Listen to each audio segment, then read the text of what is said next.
Students, आज हम लोग अपने नेक्स्ट टॉपिक से स्टार्ट करेंगे जहां हमने कल एंड अप किया था। हमारा चैप्टर था aggregate demand, aggregate supply and related concepts. ठीक है, हमने कल कहाँ एंड किया था? कंजम्पशन फंक्शन पे, जहाँ पर सी जो होता है वो आपका डिनोट करता है household consumption expenditure and is important component of aggregate demand. वहीं पर जो आपका directly related to level of income होता है, ठीक है, जो जितना आपका इनकम बढ़ते जाएगा उतना आपका कंजम्पशन एक्सपेंडिचर भी यहाँ पर इंक्रीज होता जाता है।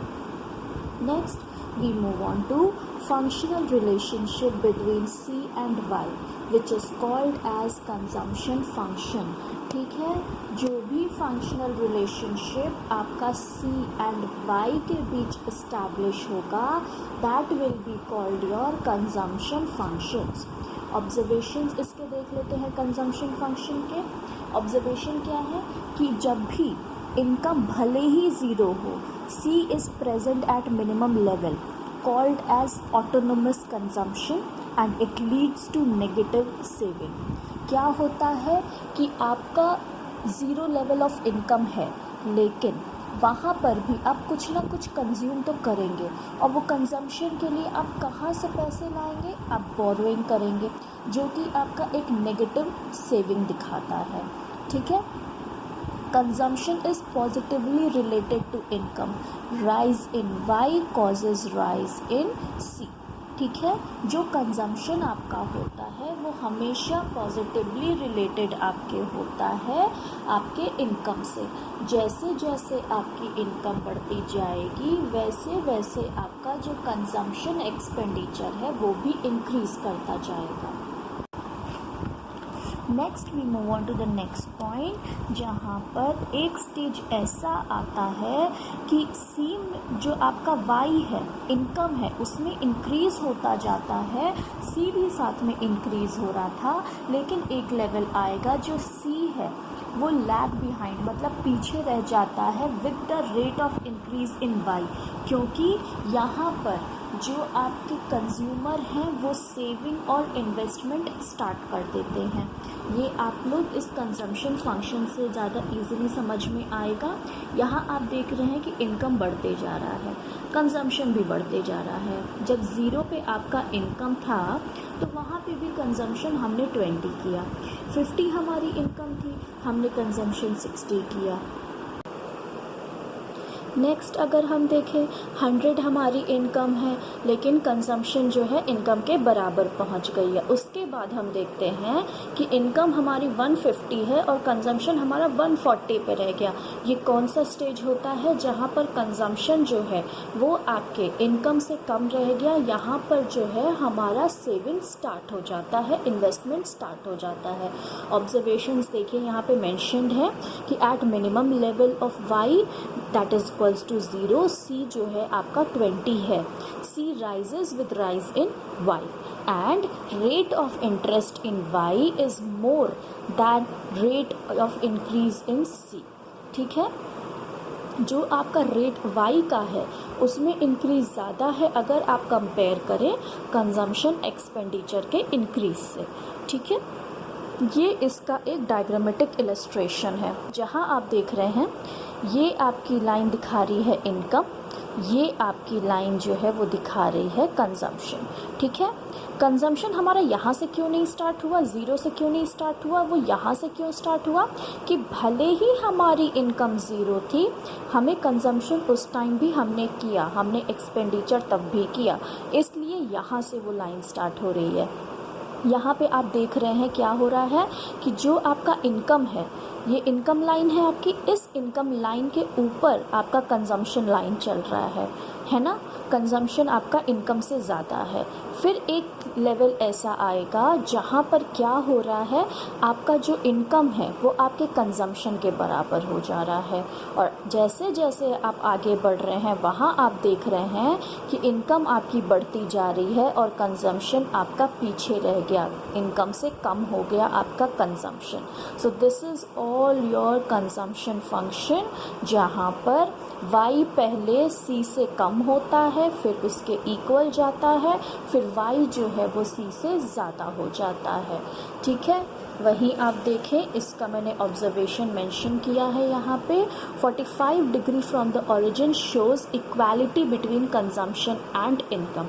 ये जो 45 डिग्री मैंने यहाँ पर बनाया है, ये दिखा रहा है कि कंजम्पशन और जो आपका इनकम है वो इक्वल है। C line represent consumption function indicating the behavior of C with respect to Y। जो C लाइन है वो आपका कंजम्पशन फंक्शन को दिखा रही है, जो कि इन रिलेशन टू आपके Y के साथ है। Next, C level starts above y where y equals to 0। यहाँ पर क्या है, जो C है आपका वो कहाँ से स्टार्ट हो रहा है, y के ऊपर से स्टार्ट हो रहा है, क्योंकि 0 लेवल ऑफ इनकम पे भी हम कुछ ना कुछ कंज्यूम कर रहे हैं, हम वहाँ पे एक्सपेंडिचर कर रहे हैं।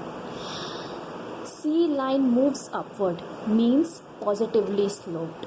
C लाइन क्या है, मूव अपवर्ड कर रहा है, मतलब पॉजिटिवली स्लोप है। जैसे जैसे इनकम बढ़ रहा है वैसे वैसे C भी बढ़ रहा है। At starting C is above y and then falls below y। पहले क्या है, C से ज़्यादा जो आपका इनकम है उसके ऊपर कंजम्पशन है, और फिर एक स्टेज आता है कि आपकी इनकम ज़्यादा हो जाती है और कंजम्पशन आपकी कम हो जाती है।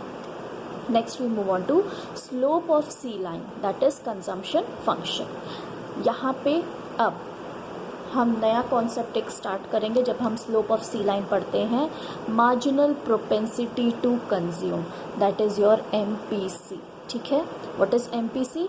MPC shows relationship between consumption and income. Consumption function में याद रखना, जो रिलेशनशिप बताएगा आपके कंजम्पशन और इनकम के बीच में, that is called your MPC। ठीक है, जिसको हम एक डायग्रामेटिक इलस्ट्रेशन से समझेंगे। ये है आपका C। ठीक है, ये कंजम्पशन आपका दिखा रहा है, ये x एक्सिस आपका इनकम दिखा रहा है, और ये y एक्सिस जो है ये आपका कंजम्पशन दिखा रहा है। यहाँ पर क्या हो रहा है कि जब आप अच्छे से समझिएगा बेटा इसको, ये बहुत इंपॉर्टेंट टॉपिक है। जब आपकी इनकम इतनी है, ठीक है, ये आपकी कंजम्पशन लाइन दिखा रहा है कि इतना कंजम्पशन एक्सपेंडिचर है। चेंज हम कैसे दिखा रहे हैं यहाँ पे, जब हमारा इतना इनकम है तो हम इतना कंज्यूम कर रहे हैं। ठीक है, इनकम जब हमारी यहाँ तक है, इतनी हो रही है, तो हम कंजम्पशन भी इतना कर रहे हैं, यहाँ तक हो रहा है। जैसे हमारी इनकम बढ़ी, ये दिख रहा है आपको, ये जैसे ही आपकी ये इनकम यहाँ से यहाँ बढ़ी, आपका जो कंजम्पशन है वो भी यहाँ से और ऊंचे लेवल पे चला गया। ठीक है, इतने इनकम बढ़ने की वजह से इतना आपका कंजम्पशन बढ़ा। ये चीज़ आप समझिए, यहाँ से यहाँ इनकम बढ़ने में ये delta Y change in income, और ये इतना डेल्टा C हो गया, मतलब इतना चेंज आपके कंजम्पशन एक्सपेंडिचर में यहाँ पर आ गया। ठीक है, ऑब्जर्वेशंस इसके देख लेते हैं। C line shows with increase in y C also increases. ठीक है, C क्या दिखा रहा है कि जैसे इनकम बढ़ रहा है वैसे आपका कंजम्पशन भी बढ़ रहा है। Shows proportion of additional income that goes to consumption. ठीक है, एडिशनल इनकम हुआ जो कंजम्पशन को बढ़ाया। Measured as delta C increase in C and delta Y increase in Y, known as marginal propensity to consume MPC, slope of C line equals to delta C by delta Y। जब हम slope of C line की बात करेंगे तो हम उसको कैसे, अगर हमें कोई क्वेश्चन देगा कि आपको डेल्टा C दे दिया है, आपको डेल्टा Y दे दिया है, आपसे कहा गया कि आप कंजम्पशन फंक्शन हमें निकाल के बताइए, आप कैसे निकालेंगे? Delta C upon delta Y। अब हमारा एक और कॉन्सेप्ट आता है जिसके बीच बहुत कन्फ्यूजन होता है, APC एंड MPC। ठीक है, APC है average propensity to consume and MPC है your marginal propensity to consume. इसमें कंफ्यूज मत होना। What is APC? APC is the ratio between total consumption and total income. ठीक है, APC क्या है, जो टोटल आपका कंजम्पशन है और टोटल आपका इनकम है उसके बीच का जो रेशियो है, दैट इज़ योर APC, जो कि आपका डिनोट होता है APC equals to C upon Y, जो कि आप यहाँ देख रहे हैं AP equals to C upon Y. It shows consumption per unit of total income. ठीक है, मतलब टोटल इनकम में पर यूनिट पर कितना कंजम्पशन हो रहा है वो आपका एवरेज प्रोपेंसिटी टू कंज्यूम दिखाता है। टोटल इनकम है, पर यूनिट कितना कंज्यूम हो रहा है वो ये दिखाता है आपका एवरेज प्रोपेंसिटी टू कंज्यूम। अब हम देखते हैं what is marginal propensity to consume. It is also a ratio, but it is the ratio between additional consumption and additional income. ठीक है, जो हम APC में हम क्या पढ़ रहे थे, APC में हम ये इनकम और ये हम कंजम्पशन पढ़ रहे थे, और MPC में हम क्या पढ़ रहे हैं, ये चेंज इन इनकम और ये चेंज इन कंजम्पशन। आया आप समझ में? हम जो आपका टोटल, यहाँ पे जो आपका टोटल पहले था, हम इसको पढ़ रहे थे कि इतना हमारा पहले इनकम होता था और इतना कंजम्पशन होता था, तो ये हमने पढ़ा APC में। लेकिन जब हम MPC पढ़े तो हम MPC में ये चेंज पढ़ रहे हैं। Okay, so MPC equals to delta C upon delta Y। It shows consumption per unit of additional income. ठीक है, एडिशनल इनकम पर कितना कंजम्पशन पर यूनिट होगा। Slope of C function is indicated by MPC not by APC। जो consumption function हम जितना भी पढ़ेंगे और स्लोप हम पढ़ेंगे कंजम्पशन फंक्शन का, वो हम पढ़ते हैं in relation to MPC and not in relation to APC। ठीक है, यहाँ पर आप लोग कंफ्यूज मत होना। Now we move on to slope of a straight line.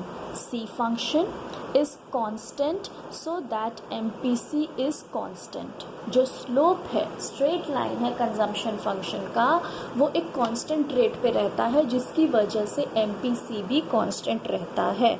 हम इसको समझते हैं अब।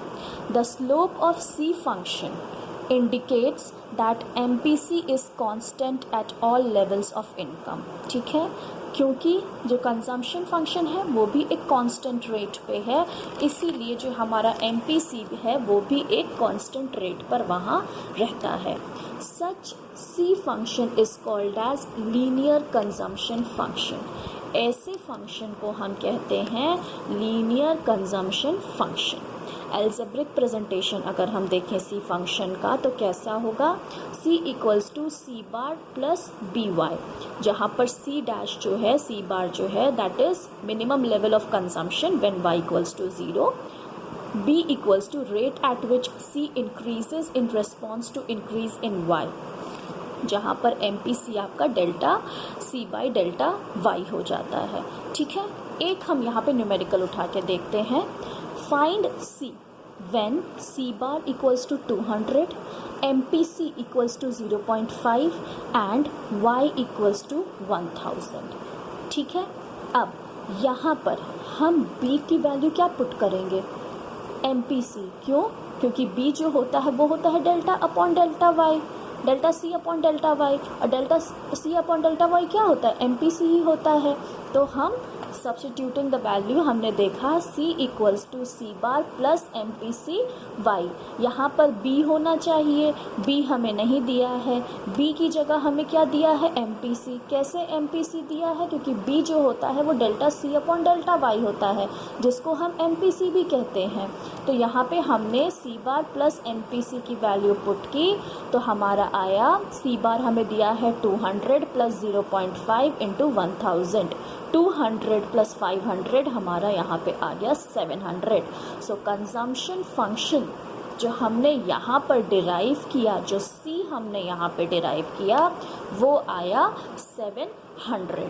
ठीक है, सो एग्रीगेट डिमांड का हमने कॉन्सेप्ट ख़त्म किया और हमने कंजम्पशन फंक्शन ख़त्म किया यहाँ पर डिमांड के रिलेशन में, एग्रीगेट डिमांड के रिलेशन में। अब आगे जो हमारा नेक्स्ट टॉपिक होगा वो सेविंग फंक्शन होगा, जो कि सेविंग फंक्शन कंजम्पशन के बाद हमारा जो स्टार्ट होगा वो हम कल डिस्कस करेंगे।